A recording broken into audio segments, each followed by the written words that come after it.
What is up guys, it's your boy Swolem here, back with another Wrath of the Lich King Classic video. So we have some pretty big news that is worth covering today. We have two separate stories that we're going to be covering, both of which are actually kind of positive, but I'm going to be putting a kind of a negative spin on one of them because I can. So let's start out with the purely positive one, an update on 3.4.2, aka Phase 3, which is coming out very soon. And we have some updates on what is coming out here, so let's just read the blue post. We have just pushed a new build to the WoW Classic PTR, and while this update is mostly focused on bug fixes and stability in preparation of our 3.4.2 patch launch on June 20th, which is probably going to be like a week from me uploading this video, we did want to make sure that you were aware of a few changes to Ulduar and the Titan Rune dungeons, or Defense Protocol Beta, that are included in that build. So let's go through them. For Ulduar, the Expedition Base Camp teleporter inside the entrance to Ulduar is now always active.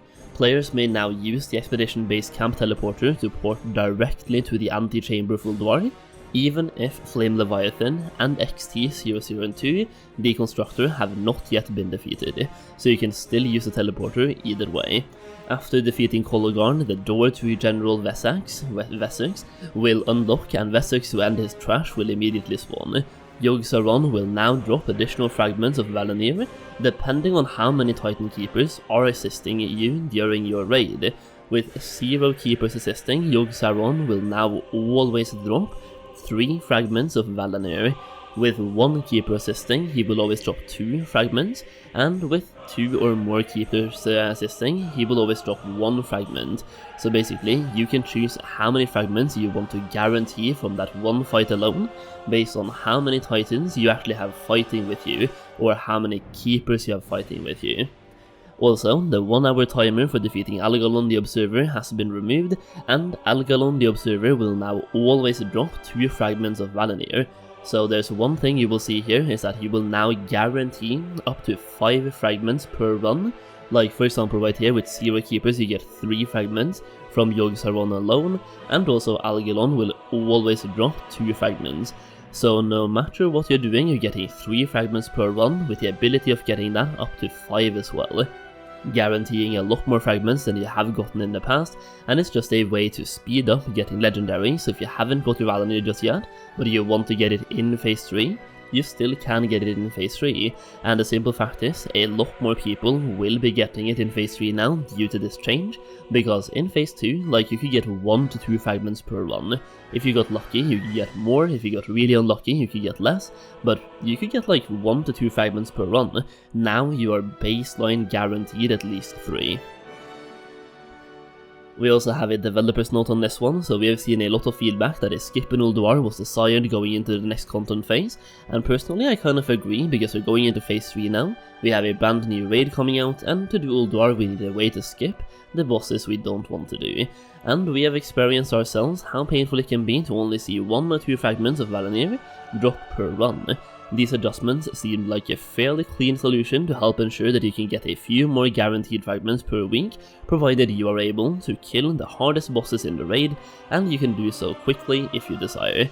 Adding the extra fragments to Algalon and Yogg-1/Yogg-0 should still preserve a sense of progression for guilds who are still working on those encounters, while also making the Algalon encounter a bit more forgiving to learn by removing the timer as well. Pretty good changes, not gonna lie. At this time, we have no plans to implement any sort of post-nerf version of Ulduar, as we are very satisfied with the level of difficulty of Ulduar right now. That is a good move, especially with the gear that is going to become available in Trial of the Crusader and Trial of the Grand Crusader. That is a very good move. No post-nerf, just adding the extra fragments is definitely good enough, and adding the skip as well, that way people can still progress in Ulduar, have some fun, experience the difficulty of the raid, and we also get, it's going to get nerfed by itself, because we are getting better gear, right? Better loot from the brand new raid, so we're going to be dealing more damage. We have also gone ahead and enabled access to Ulduar on the PTR, if you and your raid team wishes to test these adjustments. So let's talk about Titan Rune dungeons. For the Calling of Stratholm, the Holy Hand Grenade now applies Holy Imbuement buff to all players with a 30-yard radius of the explosion, and Holy Imbuement basically increases healing and damage done by 20% for 20 seconds. For Utgard Keep and Utgard Pinnacle, upon removing Fire Blast on an icy path, players will now receive the Blistering Fury buff, and Blistering Fury increases all critical strike chance by 50%, by 50% for 20 seconds. For Ashel Nerub and Ankahet, Shadow Imbuement should now properly replicate AoE abilities across all targets that are hit and only remove a single charge of Shadow Imbuement when doing so. So there we go, we have some pretty big updates, both to the dungeons but especially to the raids, and also getting more Fragments of Valanir could have some very interesting changes. First of all, more people are going to get access to Valanir. That one could be a good thing, could be a bad thing, like you have two sides to that story.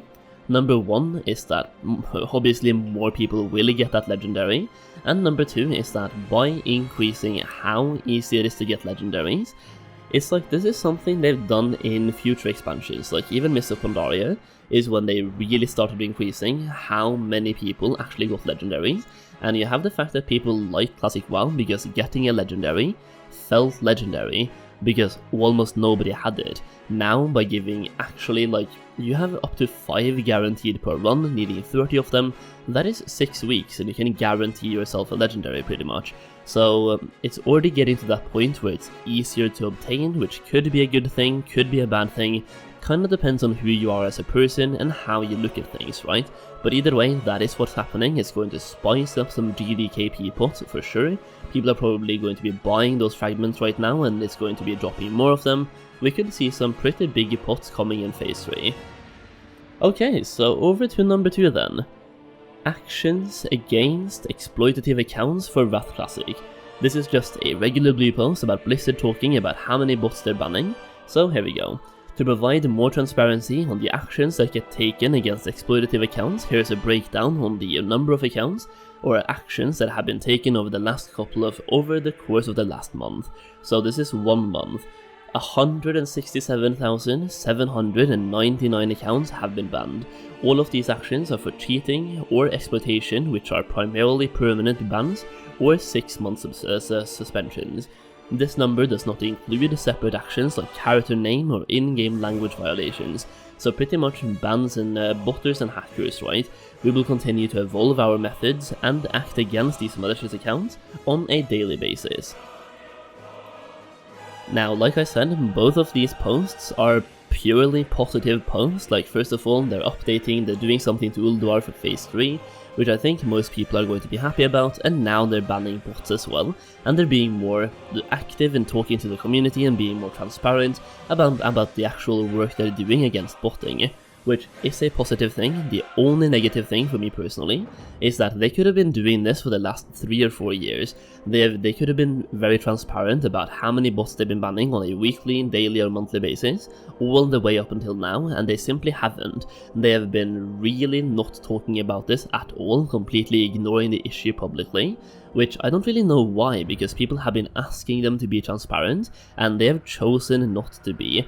There's obviously something shady going on there, there's a reason why they haven't been talking to us about this, and there's a reason why right now suddenly they are talking about it, and that is obviously because botting right now is a direct competitor to Blizzard themselves. Bots are botting to make gold and sell that gold on the black market. Now Blizzard has come out with the WoW token, so gold sellers and botters are now a direct competitor to Blizzard, while before they weren't. So now Blizzard has even more incentive to do something against botting, which it's a good thing that they're working against botting, but it's very sad to me personally that they had to become direct competitors with gold sellers by putting in the WoW token before they started doing this work. That is the only negative thing I have to say. That's pretty much it for today. Just covering both of these 2 posts, giving you an update on what to expect for phase 3. I'm actually kind of really excited for phase 3 now. It's just playing Wrath is just chill for me, it's a way to enjoy the game, and I feel like now I can enjoy Ulduar a little bit more, and I'm also actually looking forward to Trial. I have never done Trial of the Crusader or Trial of the Grand Crusader, while it was current content. So for me, like when I started playing Wrath back in the day, I started in the Icecrown Citadel patch, so anything up until now I haven't experienced before. So for me, Phase 3 is going to be great. Either way, let me know in the comments down below if you're excited for Phase 3. That's pretty much what I have for you today. Leave a like, leave a sub. As always, thank you so much for watching, and I'll see you again very soon.